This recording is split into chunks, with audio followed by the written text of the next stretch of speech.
All right, boys, another great day at the track today out here at Thunderhill East. I set a PB and happy about that. But what I want to talk about today is a pattern I've been noticing in modern era, and I want to talk about how it applies to driving, but also, whoa, kids, we got to be careful. All right, that was a close call. How it applies to driving, but also how it applies to other areas of our lives. And how I think in modern day, given a few societal forces, we are actually moving further and further in this direction. Now, let's start with something that I think all of us can relate to, which is you're on the highway and you have people parking in the left lane. I don't know why they have a stop sign here because no one is ever there, but maybe one day there will be someone there and I don't want to just run that. So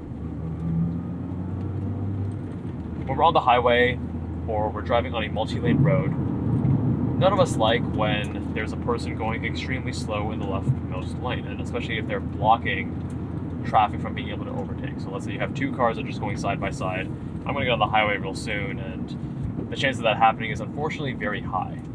And I think what it actually boils down to is the egocentrism that we have, which is very much human nature, but I think because of social media, it's actually being more normalized. So when you grow up, you think that the world revolves around you because you only have ever experienced the world through your own eyes.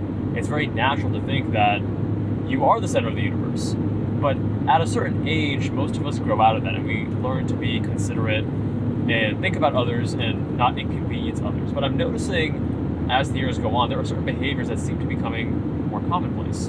Now, going back to the driving example, you'll just go to the right side because it doesn't inconvenience you to just move out of the way. And then everyone else can go around you, they can go faster, you're never going to see them again. It literally does not change your life. But I think many of those people are just so focused on their own reality. And they may also be unaware about their own biases, because when you're driving and you see a car in front of you, you actually have the subconscious desire to not have a car in front of you and you want to overtake them.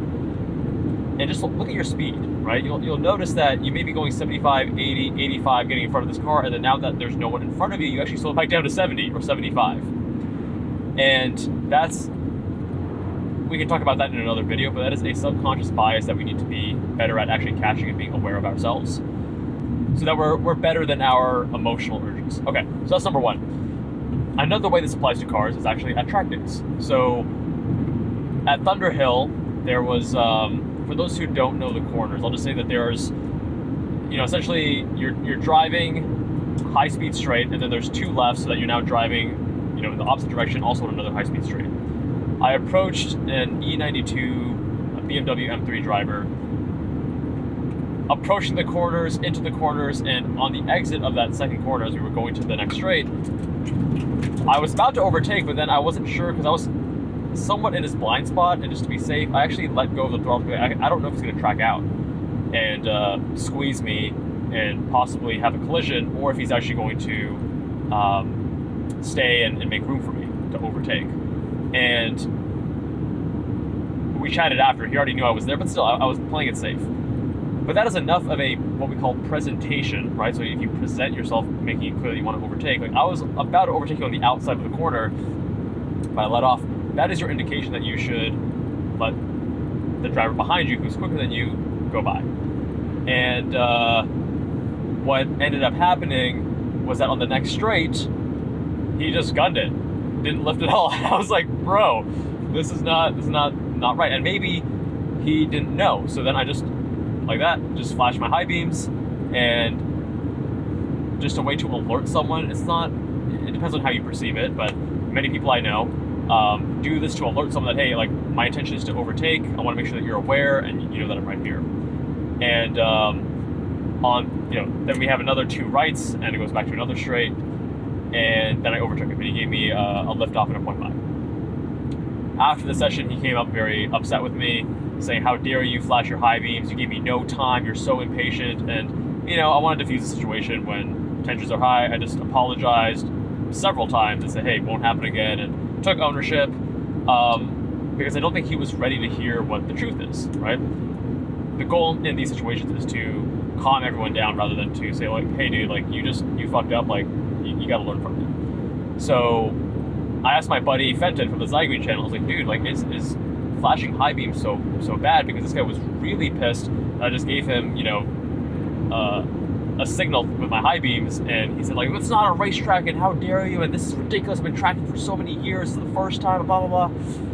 And of course I was taken aback, and Fenton says, well no, actually I literally flashed my high beams at someone earlier this morning too, just to like notify them, not in an aggressive way, but just go, hey, I'm here, I'm going to overtake, want you to know. And it just helps to bring awareness for those who may not have that track awareness. And even though this gentleman has been tracking a lot in the past, I would say that you want to have better track awareness and track etiquette, because when you're on a straight, that is the time when you do want to lift off and let the person pass. So if I was behind for 2 corners and then we're on a straightaway, that's your time to lift. It's a plenty long straight where a lot of people actually pass without issue. So again, this comes down to the whole, it's like ego and self-centeredness, right? So we think that we're the centers of the universe. Our experience is the only experience we have. Therefore, everything that we perceive throughout our entire life, right? Even movies, we're watching a movie through our eyes.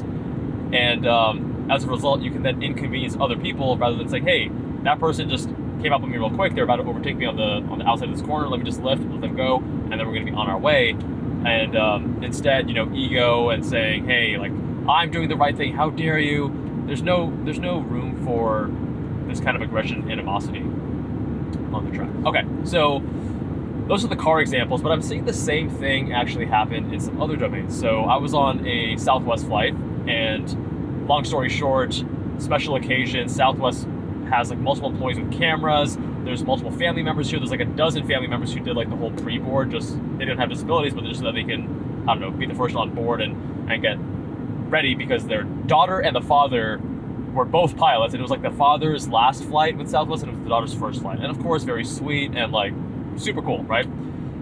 No issue celebrating that, and no issue with the idea that this is something that's very special. That's not going to happen very often, right? This is a momentous occasion. But what ended up happening is they took so much time posing for photos, speeches, before we took off, that by the time we landed, we were now 30 minutes late. And I said, well, this is just not right. This is a Thursday afternoon. Actually, it was a Thursday morning, People may have to get to a hospital to take care of a loved one. They may need to get to work and work meetings. There are things that people need to do. It's not really fair to hold the entire 150 other people on this plane hostage so you guys can do your photos, etc., etc. But we're already delayed 30 minutes when we land. And seatbelt light comes off. I get my bag from the overhead, and the flight attendant and the camera guy on Southwest are starting to now then tell me and guilt me, like, dude, what is wrong with you? Like, the family in the back, they're sitting back here, like they can't see now because you're standing in the aisle. They can't see the cockpit where the 2 pilots are with the door open, so they can like this, like you're blocking the view, man. And I just told them, I said, hey, with all due respect, we're already 30 minutes late. You guys can wait for me to get off and then do your thing, right? And the fact that this is needing to be explained to me is pretty wild. It's pretty out there, right? Like, it's very narcissistic to think that you are the center of the universe and everyone's plans and time needs to accommodate you. It's not fair to delay everyone else. You already delayed us by 30 minutes. Now you want me to wait another 5, 10, 20 minutes, however long it's going to take for you to do more photos and more speeches and more things. Like, guys, this is a flight that if you want to do this, do it on your own time and your own money. Do not waste other people's time and money. And it's unfortunate that I even need to say this. And I'm sure some people say, hey, Kevin, lighten up. Like, it's not a big deal. What's an extra 30, 40 minutes here and there? No, 30, 40 minutes is a lot of time. And if I have meetings or other things to get to, and again, if a mother needs to get to her son who's in the hospital, that's just not right. That's not okay. And the final example is I did some car reviews not too long ago on a famous road that a lot of car enthusiasts like to drive on. And it was around Memorial Day. And Memorial Day, very important holiday.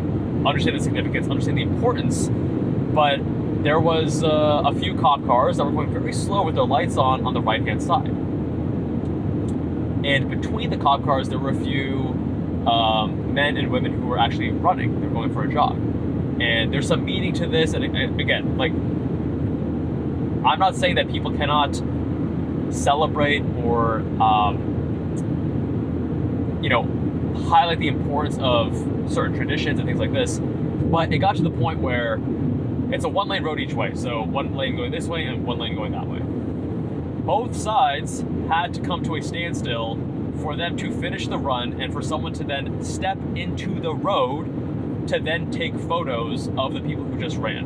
And now there are multiple cars in both directions who are literally just sitting there, stationary, waiting for them to finish. Now again, you can celebrate what you want, you can highlight what you want, all of these things are fine. But to inconvenience other people in this kind of way is just beyond me. When I grew up, I don't know, the way that I was raised is that you don't want to inconvenience people. It's not nice. Like, I don't know what else to say. I mean, people will have their phone blasting on full volume on a plane of them playing, you know, Instagram and YouTube videos. And I used to just kind of sit there and be like, okay, I don't want to like cause anything or be difficult or cause friction. So I would just sit there and just like, okay, they'll eventually turn it off. And sometimes they just would not turn it off. Now, the moment it happens, I will turn to them and say very kindly, but very firmly, hey, do you mind putting on some headphones, please? Because to have the audacity and the inconsideration of other people to do that, it's like, bro, where are we? I mean, we're so just, our heads are so far up our own asses that we can't even realize that we share this world with other people.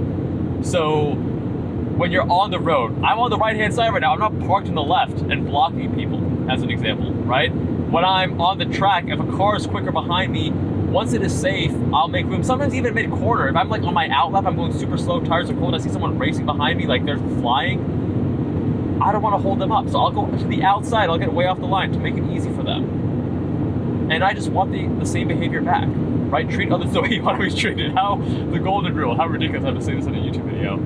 And Southwest, right? Like, do your stuff. Why do 150 people need to now get delayed by at least 30, I mean, it would have been more than 30 minutes, by 40 minutes for you guys to do your own PR stunt? That's cool, that's fine. I say awesome, just don't inconvenience us. And to the, you know, the police or whoever it was that was running on this road, same thing. Is it really necessary to inconvenience other people?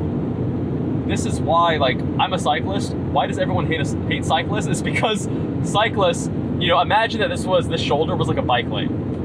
Imagine this wasn't a highway. Imagine this was a 35-mile-an-hour road and this is a nice bike lane. I have literally encountered bicyclists who will have one person, they're like riding with their buddies, so one person will be in the bike lane, the second person will be in this lane, and when I point out, hey, like, you should both, if you guys don't have enough space to ride side by side, to ride tandem, then ride front to back, right? So that you're not inconveniencing the drivers.